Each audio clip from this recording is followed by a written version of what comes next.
وحده والصلاة والسلام على من لا نبي بعده أما بعد فأعوذ بالله من الشيطان الرجيم بسم الله الرحمن الرحيم قل هل يستوي الذين يعلمون والذين لا يعلمون وقال النبي صلى الله عليه وسلم طلب العلم فريضة على كل مسلم যাবতীয় উপাসনা আরাধনা সমুদয় প্রশংসা সেই বিশ্ব নিয়ন্তার প্রতি যিনি মহিয়ান গরিয়ান সর্বশক্তিমান অনন্ত অসীম দয়ালু কৃপাবান সমস্ত সৃষ্টি জীব যার করে গুণগান যার বিনা অনুমতিতে চন্দ্র সূর্য তারকারাজি উদিত হয় না অস্ত যায় না ভক্তি ও ভালোবাসার সহিত তারই করি প্রশংসা সকলে বলি আলহামদুলিল্লাহ অন্তরে অসংখ্য দরুদ ও সালাম প্রেরণ করি সেই মহামানবের প্রতি যিনি আগমন করেছিলেন বিশ্ববাসীর করুণা হয়ে ভ্রান্ত পথিকের পথের দিশারি রূপে যার উপাধি আল আমিন সাদিক সত্যবাদী আমানতদার জানাকে সৃজন না করিলে আকাশ পাতাল পাহাড় পর্বত তরুলতা বৃক্ষ তরুলতা কিছুই সৃষ্টি করা হতো না সেই মহামানবের প্রতি সকলে এক বাক্যে বলি সাল্লাল্লাহু আলাইহি ওয়াসাল্লাম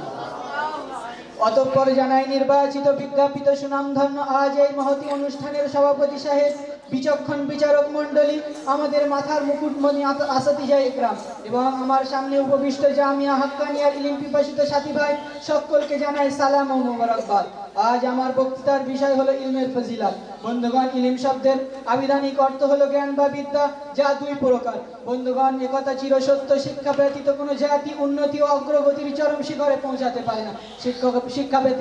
শিক্ষা ব্যতীত সমাজের বুক হতে অসভ্যতাকে দূর করে সভ্যতা গড়ে তুলতে পারে না মানুষের মাঝে মানুষত্বের বিকাশ ঘটাতে পারে না চক্ষু থাকতে পৃথিবী অন্ধকার লাগে মুখ থাকতে মুখে বোবা তালার চাবিকাঠি লাগে শিক্ষা ব্যতীত ভালো মানুষ হওয়া যায় না শিক্ষা ব্যতীত পরিপূর্ণ মুমিন হওয়া যায় না তাই তো রব্বুল আলামিন তিনি বলেন কুল হাল ইয়াস্তাবিল্লাযীনা ইয়ালামুনা ওয়াল্লাযীনা লা ইয়ালামুন হে নবী আপনি বলুন যারা জানে আর যারা জানে না তারা কি সমান যেমন রাত দিন সাদা কালো চক্ষু অন্ধ কখনোই সমান হতে পারে না তাই তো প্রবাদ বাক্যে বলা হয়েছে education is the backbone of a nation শিক্ষাই হলো জাতির মেরুদণ্ড তাই তো প্রিয় নবী সাল্লাল্লাহু আলাইহি ওয়াসাল্লাম তিনি বলেন তালাবুল ইলমি ফরিদাতুন আলা কুল্লি মুসলিমিন প্রত্যেক মুসলমান নরনারীর জন্য ইলম অর্জন করা ফরজ একথা চিরসত্য আধুনিক শিক্ষার জ্যোতিগতি উন্নতি অলৌকিকের মধ্যে সীমাবদ্ধ আর দ্বীনি শিক্ষা উভয় জগতের চিরসঙ্গী যার মহত্ব বড়ত্ব গুরুত্ব সীমাহীন যার অনুসন্ধান ইবাদত যার আলোচনা তাসবিহ যার সম্বন্ধে কথোপকথন হলো জিহাদ ইলম হালাল হারাম চিনবার উপায় ইলম জান্নাতের আলোক স্তম্ভ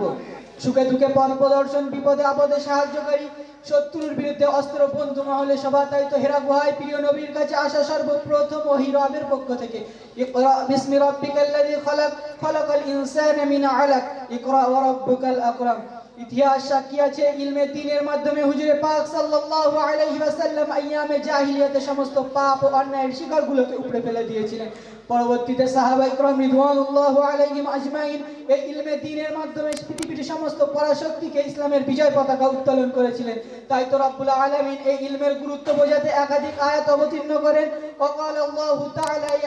وقال الله تعالى يرفع الله الذين آمنوا منكم والذين أوتوا العلم درجات وقال الله تعالى ومن يؤت الحكمة فقد أوتي خيرا كثيرا وقال الله تعالى إنما يخشى الله من عباده العلماء তাই তো প্রিয় নবী সাল্লাল্লাহু আলাইহি ওয়াসাল্লাম ইলমের গুরুত্ব বোঝাতে একাধিক হাদিস বর্ণনা করেন وقال النبي صلى الله عليه وسلم طلب العلم فريضة على كل مسلم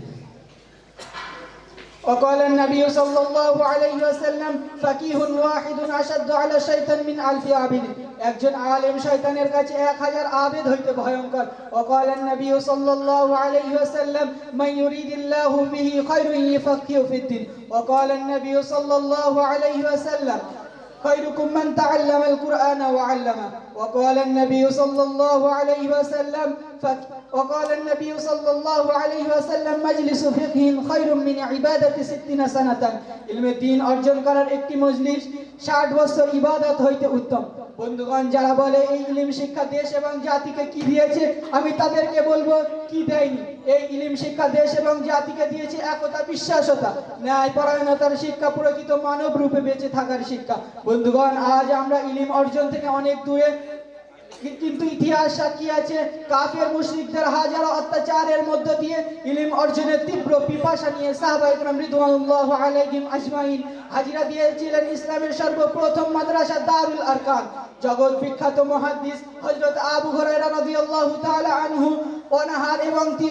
এবং দুর্বলতার কারণে আসহাবে সুফফায় চিত হয়ে পড়ে থাকার ঘটনা আমাদের কারো অজানা নয়। ইমাম শাফি রাহমাতুল্লাহ আলাইহি কাগজ না থাকার কারণে দার্সে বসে হাদিস মুখস্থ করে রাখতেন, পাথরের গায়ে লিখে রাখতেন। হাদিস শাস্ত্রের পণ্ডিত ইমাম বুখারী রাহিমাহুমুল্লাহ দিনের পর দিন না খেয়ে কাটিয়েছেন, গাছের পাতা খেয়ে কাটিয়েছেন। আমাদের বুজুর্গানে দিন কত কষ্ট কত মুজাহিদা করে ইলমি দিন অন্বেষণ করেছেন। তাই তো বলি আসুন বন্ধুগণ, আমরা সকল প্রকার ত্যাগ স্বীকার করে এই ইলমের দিন অন্বেষণ করি। আল্লাহ রাব্বুল আলামিন আমাদের সকলের ইলমে তারাক্কি দান করুক। কবির কণ্ঠে কণ্ঠ মিলিয়ে বলতে চাই, শিক্ষা করো বিশ্ববাসী, শিক্ষা ছাড়া নাই গতি। শিক্ষা করো বিশ্ববাসী, শিক্ষা ছাড়া নাই গতি। শিক্ষা পারে আনতে তোমায় উভয় কালের উন্নতি। সুবহানাকা লা ইলমা লানা ইল্লা মা আল্লামতানা ইন্নাকা আনতাল আলিমুল হাকিম। নাসরুম মিনাল্লাহি ওয়া ফাতহুন করিম ওয়া বাশশিরিল মুমিনিন। আসসালামু আলাইকুম।